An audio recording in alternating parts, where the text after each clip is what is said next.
Hey everyone, welcome to Me, Myself, and Die, a tabletop RPG show. My name is Trevor Devall, a professional voice actor. Those of you who know me as perhaps the voice of Rocket Raccoon, the voice of Emperor Palpatine in LEGO Star Wars.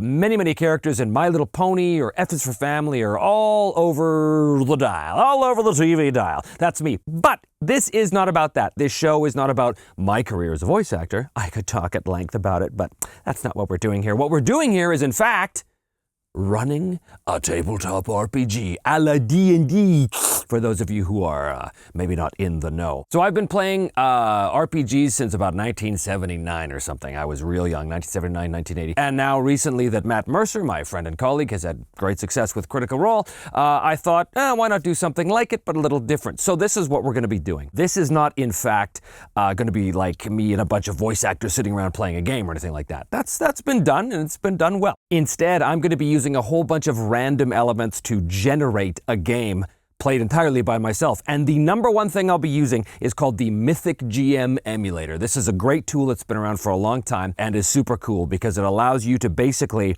replicate what a GM does, except using just yourself. So I'll be running myself through a game, basically. I've decided to use the Savage Worlds Deluxe game rules to play the actual game. Using the emulator, we're going to completely randomly create a character, at least his background, and then we're going to go into the various scenes and see how that works. The emulator focuses on three different things. One is the characters that emerge, be they friend or foe. The second thing it focuses on are story threads, which are elements of the plot, elements of the story that sort of emerge naturally as you're playing. And the third thing it focuses on is something called the chaos factor. It determines how in control or out of control your character is. And the higher the chaos factor is, the more likely the yes or no questions that you ask the fate chart are going to wind up as a yes. Anyway, you'll see how it all works as we go. So yeah, I've created this character already. He's kind of a ranger character.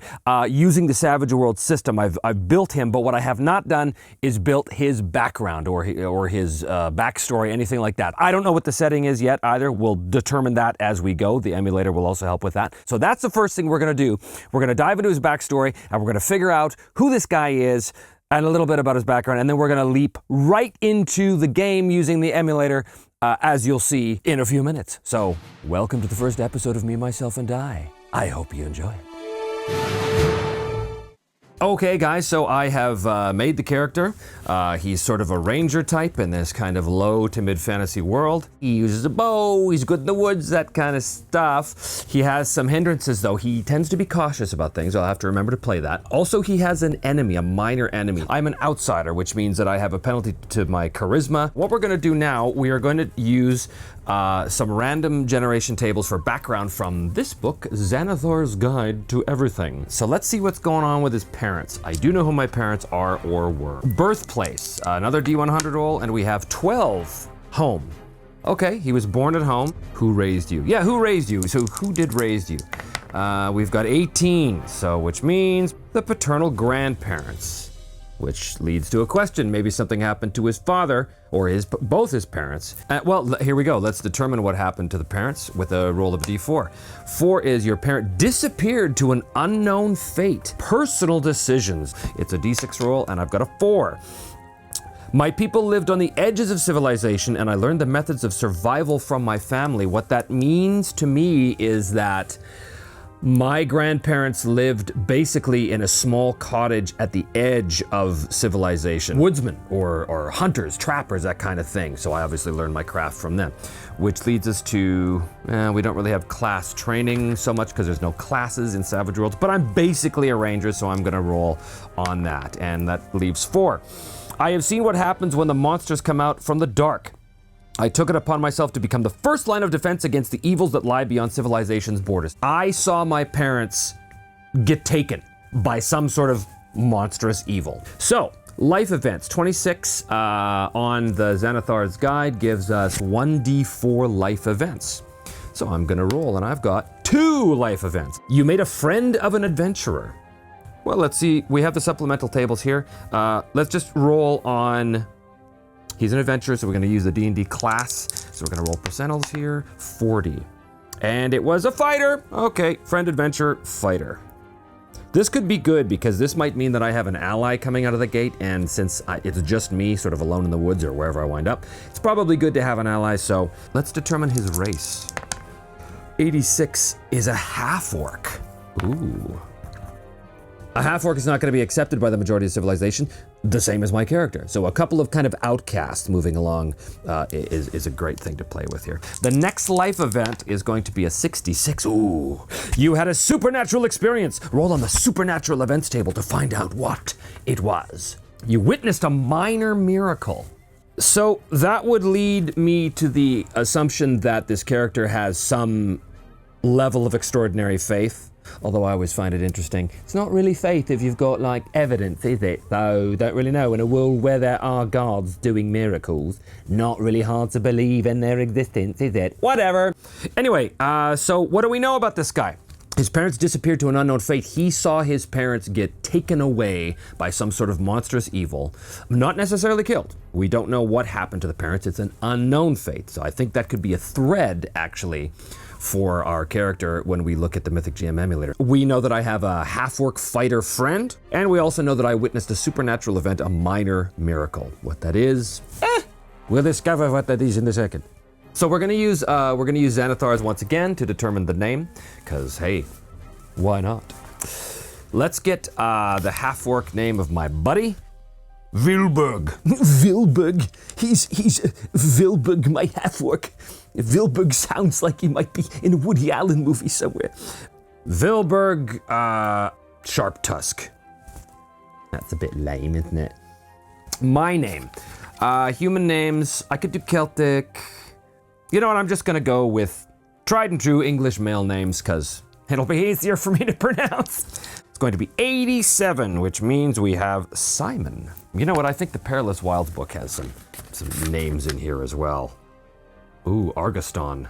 Okay, well this is good. Simon of Argoston with Vilborg Sharptusk, his half-orc fighter ally, are going to be starting out somewhere. So the first thing we know is that we have a thread, and the thread is find out the fate of my parents. We automatically have a thread from that, which is great. Good place to start. The next one we have characters. Well, we have me, Simon, but we also have Vilborg. So the first thing we're going to do is come up with the scene setup. So with Mythic GM Emulator. So we're going to generate a random event to determine what our setup is. So to determine a random event, the first thing we do is determine the event focus, okay? This is a percentile roll, so I'm going to roll here, and it's 24, which means NPC action. So one of the NPCs, the half-orc is the good choice right now, takes some sort of surprise action. And what is that action? We have action and subject on our chart. We wind up with, 95. Punish, like the sound of that, and 82, dispute. It's that he's just been found guilty of a crime in a small town. We're far away from home, a couple of outsiders. He's been found guilty of a crime he didn't commit. I am on the outside of that village. I should say Simon of Argoston, and I believe we'll make him sound a little like this. He's 26. He has a bit of a British accent. Yes, why not? Until I decide to change my mind to do something different, this will be Simon of Argoston's voice. So Simon of Argoston is outside this village. They're marching Vilborg, Simon's friend, to the gallows just on the outskirts of town. Okay, so this is scene number 1. So then what we do is we roll 1d10 against the chaos factor. Chaos factor starts at 5 to see if the setup is modified as an altered scene or an interrupt. So I roll a 10. So no, the scene progresses as normal. We play out the scene and we go right into the action. So here's my first question on the fate chart. Since Vilborg is being marched out to the gallows to suffer a terrible fate for a crime he did not commit, my first question as Simon is, okay, how many guards are there? Are there more than 5 guards? I think that's fairly unlikely. The chaos rank is currently 5, and I roll percentiles, and 13. Do they have more than, or do they have 5 guards or more? And the answer is yes. This is a problem. So here's what I think this means. This means that while Vilborg is being marched to the gallows, he's surrounded by 5 guards. So they obviously think he's a big threat. So he must have done something, or he must have been accused of doing something quite gruesome, quite awful, maybe killed somebody. Let's find out. Let's find out what the crime was. Was he arrested and convicted of murder? I have no idea, so I'm going to call it 50-50. Chaos rank 5, and the answer is 83. So no, it was not. He was not convicted of murder, so he didn't kill anybody. So there's 5 guards. They still think he's very dangerous, even though he didn't actually kill anybody. So what did he steal something? You know, again, 50-50, I'm not exactly sure. Did he steal something valuable from the town? 95, extraordinary no. So he absolutely did not steal something. That's not the crime they convicted him of. So it has nothing to do with theft. It has nothing to do with murder. Oh, here's an idea. There's a bounty on orcs. We were outside. He goes in to buy supplies. They see him. They mistake him for a full orc. They arrest him. Yeah. Oh, yeah. This is full on like racial badness. This is them going after him simply because he is an orc, even though he's not an orc. He's a half orc. And he tried to tell him that, but they didn't seem to want to listen. That's the reason why there are 5 guards, because they're extremely paranoid about orcs. So this is going to be him for now. These are the guards surrounding him. They're obviously very wary of him. It's safe to assume that I keep saying Wilhelm. Vilborg is tied up. He doesn't have any weapons or armor or anything like that, so it's just him.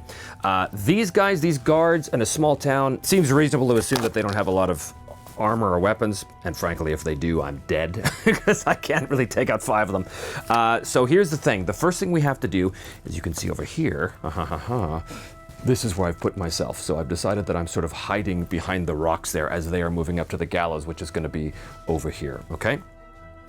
So here's the first thing I'm going to do. I'm going to see if I'm successfully stealthed. So I've got my 3 bennies here.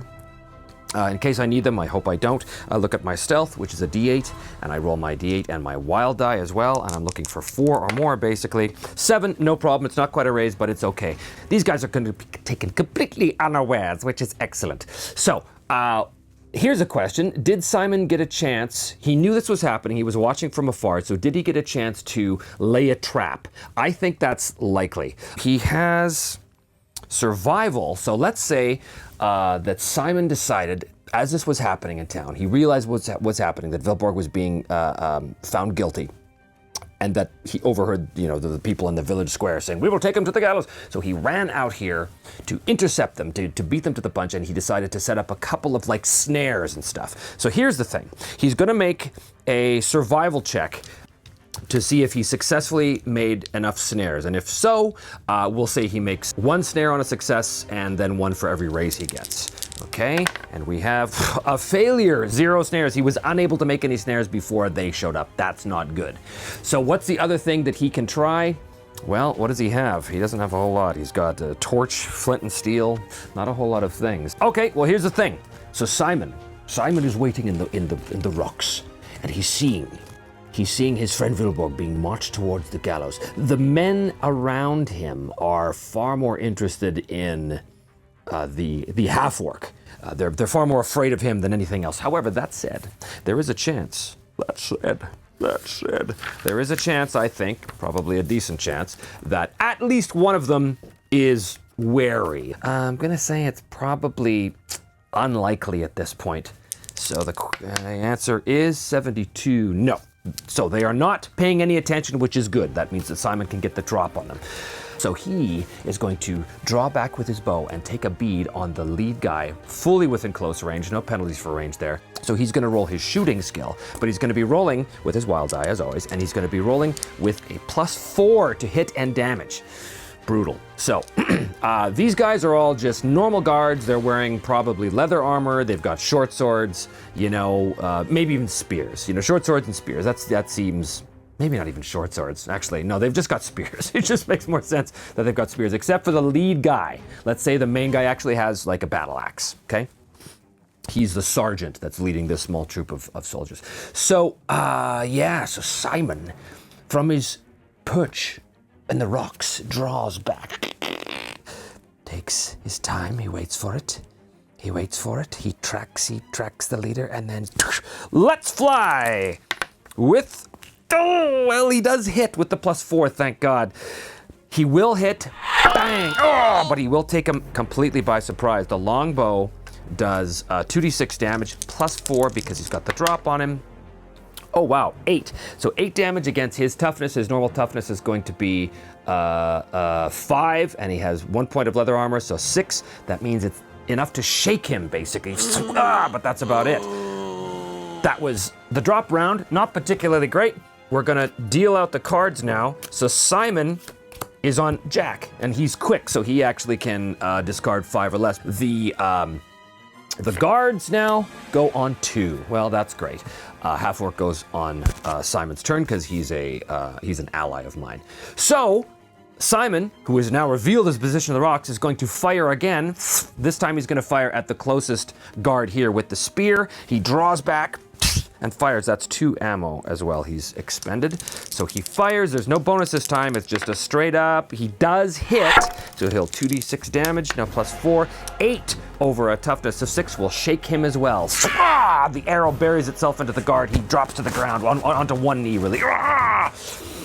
At this point, Simon shouts to I'm going to get this name right eventually. I'm sure of it. Vilborg. Vilborg! Simon shouts to Vilborg. Vilborg, you must... Vilborg, is that the voice I picked? That's the voice. Vilborg, you must free yourself and aid me to aid you in your escape. Vilborg looks back, sees Simon in the rocks, grunts, in agreement, and proceeds to try and break his rope bonds. So he's going to do a strength test. I'm going to call this just a straight up strength roll. He is not a wild card. He does not get the wild die. He's looking for 4. He does it. Bang! That's his action, though. And as soon as that happens, he runs his 6 inches towards the rocks. They now act. Let's deal with these 2 shaken guys. These guys are all straight up D6s. There's nothing special about them.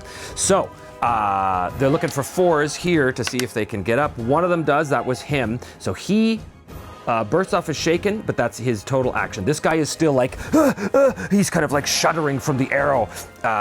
He cries out, God, stop them, they're escaping. Or something like that. So that was them. These 3, however, so he's just gotten up. This guy's gonna chase after Vilborg and try and stab him. There's a good chance that these guys are gonna do the exact same thing. This is not looking good. They've just been issued a direct order by their captain. They will do that. This guy will not be able to attack because he's more than 6 inches away. Or he will be able to attack. He's gonna run another 3 inches. So he gets up to him, but he's going to do a multi-action penalty because he's running and attacking at the same time, which means he's going to attack with a -2. No. So he rolled a 1, so he fails. Yes. So just so we know what's going on over here, Simon is still in the rocks. The leader is still shaken. This guy has just gotten to his feet. And these 2 are now stabbing at the fleeing half-orc. With their spears, normal hits. Ooh, exploding die is not looking good. 7. His parry is 6, so he will be hit. So 2d6 damage against his toughness of 6. Oh my God, 10. 13 versus toughness of 6 is not good. 6 shakes him, 10 wounds him, so he will be down by that. Ooh, that's bad news. That's really bad news. He gets, so Vilborg, this could be the end of Vilborg already. Vilborg is running towards Simon in the rocks when one of the guards comes up and jabs a spear in his back. He cries out in pain and collapses, blood pouring from his wound. He's writhing on the ground. Is he dead? Is he alive? Who can say? Not I, certainly, for I am but a player. In any event, it's all bad news. They've all acted, and now it is time to go back to initiative. He's on 9. Oh, God, and they're on ace. Okay, well, this is not good. So first of all, the leader's going to try and recover from shaken with a spear roll. He does not. He's still gasping. The arrow sort of sticking out of his left shoulder. They can all act. So I'm going to say that 2 of them throw the spears. These 2 guys in the back throw their spears, and these guys clamber up the rocks to try and get at him. So we'll do the thrown spears first. They have to hit on 4s. Oh my God, it's a hit and explode. So that's 8. That's a hit with a raise. Oh my God, this could be over real quick. So a hit and a hit with the raise. Wow. This is brutal. So the normal hit is going to be 5 damage. His toughness is 6, so that first spear does nothing. Doesn't pierce the armor. The second one is a hit with the raise, unfortunately. Oh my god, this is against toughness of 6. 10 versus 6. Yeah, that's gonna shake and wound him, unfortunately. He's gonna do a vigor check to soak the wound. He's, exploding 6. 10, he needed 4, so he soaks 1, 2, which means he eliminates all the wounds. He is not wounded, and he is not shaken, which is very important. So he can actually attack. So he cost him a Benny to do that soak roll when he got hit. But right now, dude's in front of him. He must, unfortunately, either try and disengage and get the hell out of here, basically abandoning his half-orc friend. This is a disaster. Or he's going to try and fight this guy off. I think he's going to fight this guy off. He drops his bow for free, pulls his sword, which is an action, unfortunately, and attacks. So he's going to be attacking at -2. He's not particularly good. These guys' parries are all at 5. This is not, he basically has to explode. He did. 6 plus 5 is 11, -2 is 9. That is definitely a hit with a raise. So his damage with his longsword, D6, D8, and the extra raise, the damage is going to be 10 versus his toughness of 5. He skewers him, which is good. Great news. Okay, and that brings us back to initiative. Boom. They get a queen. Simon gets an 8. Oh, this is all bad. This guy moves. Actually, let's deal with the shaken dudes first. So the leader's trying to shake or recover from shaken. Yes, he'll do it. 6 and 9 is a success with a raise, so he gets out and he can act. So they can all act right now. So he has an axe. Here's a question: Is he just a total bastard? Is he gonna run up and end the half-orc who he sees as the real threat? I think there's a pretty good chance, actually. I'm going to call it likely, and ask our fate chart here. 44, yeah. I don't know why I do this to myself, but there it is. The dice don't lie. He runs up, the half-orc squirming on the ground, and he comes up and he buries his axe in his skull, performing a coup de grace and killing Vilborg, of the strange name. Simon sees this, having just felled his one foe, and cries out, "No! Vilborg!" Meanwhile, this guy moves his 6 up to him on the rocks and will attack. This guy, these two have both thrown their spears, so they don't actually have their spears right now, so they're gonna run up to their spears basically and recover them, and that'll be their action.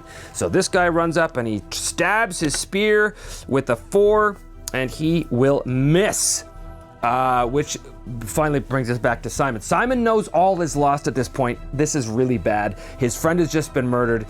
He's still hopelessly outnumbered, so I think he's got to get out of here. Okay, so he moves down the hill, which is going to provoke an attack of opportunity, which is a 4, which will miss, thank goodness. He is then going to roll his d6 for his running, which is going to be 2, so he's going to roll 8 inches this way. At this point, it's fair to say that these guys are going to chase him, so I'm going to give them a group roll of, what shall we call this? He has a distinct advantage because he's in the deep woods. He's sort of a ranger guy, so I'm going to give him, this is going to be opposed survival rolls. So, opposed survival rolls. So what do we have here? We have Simon, who's going to roll. Oh my God, I'm gonna spend a Benny to re-roll the whole thing because I have to make this or else I'm pretty much dead. Still failed. Do you spend your last Benny on it? Do you spend your last Benny on another re-roll? Have to, and I'm out of Bennies. Oh boy. 5, okay, well that's that. And then these guys as a group are rolling. They've got to beat 5. It's a tie, which means that they all run through the woods, nothing done. They keep crashing through the brush. Simon still has the advantage here in the woods, so it's an opposed survival roll as he's sort of like ducking between trees, trying to double back on them, trying to lose them, trying to cover up his trail, all that kind of stuff.